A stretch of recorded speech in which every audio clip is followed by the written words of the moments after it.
जिसके हृदय में भगवान है वही करेगा, और जिसके हृदय में काम क्रोध मद लोभ मोह ईर्ष्या इत्यादि भरी पड़ी है वो कभी नहीं डरेगा। मेरे भाई, गंगा के नहावे से पापी जन तर गए, यही लोग कहते हैं गंगा के नहाने से पापी जन तर गए। यदि गंगा के नहाने से पापी तर गए होते तो मीने क्यों न तर गई। मछली, मीन माने मछली, मीने क्यों न तर गई, गंगा में ही घर है। अरे गंगा में नहाने से यदि लोग तर जाते तो मछली का तो घर ही गंगा में है, वो तो नहीं तर गई। सत्यता तो ये है कि तरेगा तो वो ही जिसके हृदय में हरि है, वही तरेगा जिसने परमात्मा को बैठा रखा है। मेरे भाई, बात चल रही है कथा कैसे सुनी जानी चाहिए। सूत जी सनकादिक ऋषियों को दर्शन करा रहे हैं। हे सनकादिक ऋषियों, एक सुनार ने 2 सोने की मूर्तियां बनाई। ध्यान से सुनना, दोनों मूर्तियां सोने की हैं, दोनों का वजन है 1-1 क्विंटल का। मेरे भाई, सुनार ने दोनों मूर्तियों को बेचने के लिए नुमाइश में लगाया। लोग आते हैं पूछते हैं क्या मूर्तियां बेचने के लिए लगाई हैं, तो सुनार कह देता हाँ बेचने के लिए लगाई हैं। तो ये मूर्तियां किसकी हैं? बोले सोने की बनी है, वशिष्ठ देव की मूर्ति है। अच्छा, वजन क्या है? बोले दोनों मूर्तियां 1-1 क्विंटल की है। अच्छा, बोले तो कितने रुपए की है ये मूर्तियां? तो सुनार कहने लगा एक मूर्ति 5 लाख की है और एक मूर्ति 1 लाख की है। अब समझो आप, सोने का इतना अंतर भाव में, एक ही धातु की सोने की दोनों मूर्तियां बनी हैं 1-1 क्विंटल की, और जब उनका दाम पूछा गया तो एक मूर्ति 5 लाख रुपए की और एक मूर्ति 1 लाख रुपए की। लोग पूछते हैं भैया इतना अंतर क्यों? सोने की तो दोनों मूर्तियां बनी हैं, अंतर क्या है? तो सुनार कहने लगा ये आप लोग पता करो अंतर क्या है। अब लोग मूर्तियों को इधर उधर से घूम के देखें लेकिन कोई अंतर नहीं पता पा रहा। इतने में एक संत जी आए, कांधे पे झोली डाल करके उन्होंने दूर से मुस्कुराते हुए सुनार को देखा तो संत जी समझ गए ये तो सत्संगी सुनार है, ये वही सुनार है जो सत्संग में जाया करता कभी कभी।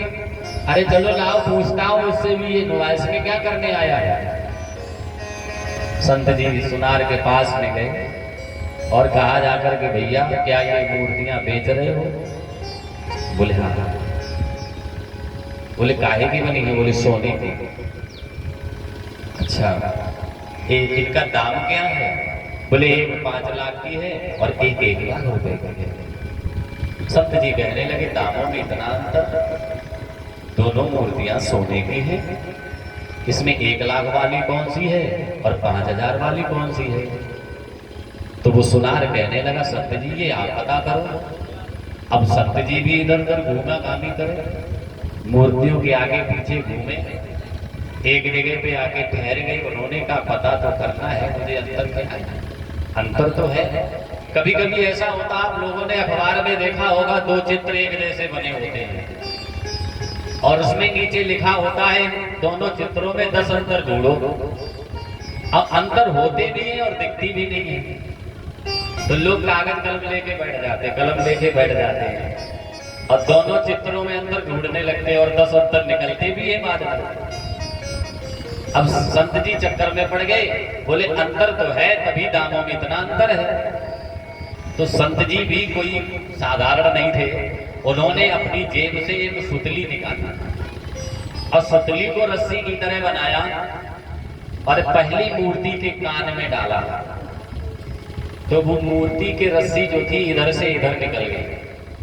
बोले ये मूर्ति तो 1 लाख रुपए वाली है। बोले सही समझे थे।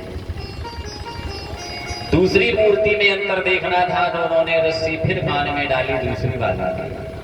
तो अब की बार रस्सी कान में डाली लेकिन इधर से इधर नहीं निकली। अब की वो रस्सी सीधी पेट में चली। बोले ये 5 लाख वाली है। मतलब ये है कि जो कथा को इधर से सुने और इधर से निकाल दे वो श्रोता नहीं है। जो कथा को सुने और सीधा अपने जीवन में उतारने का प्रयास करे वो है सच्चा श्रोता। वो सच्चा श्रोता है मेरे भाई। बोले तुम इसके अधिकारी हो। देवता लोग अमृत का कलश लेकर के आए। सुखदेव भगवान ने कहा कि तुम इसके अधिकारी नहीं हो, तुम्हें यदि कथा सुननी है तो मनुष्य बनना पड़ेगा, क्योंकि इस कथा का तो अधिकारी मनुष्य को ही बताया गया भैया।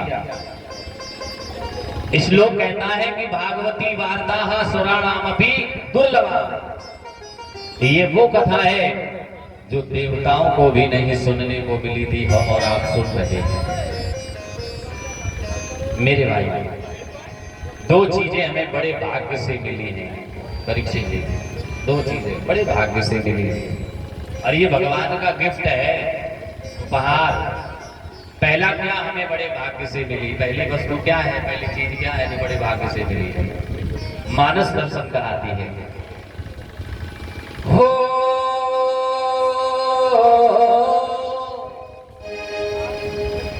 बड़े भाग्य मानुष तन पावा, बड़े भाग्य मानुष तन पावा, सुर दुर्लभ सदगम गावा।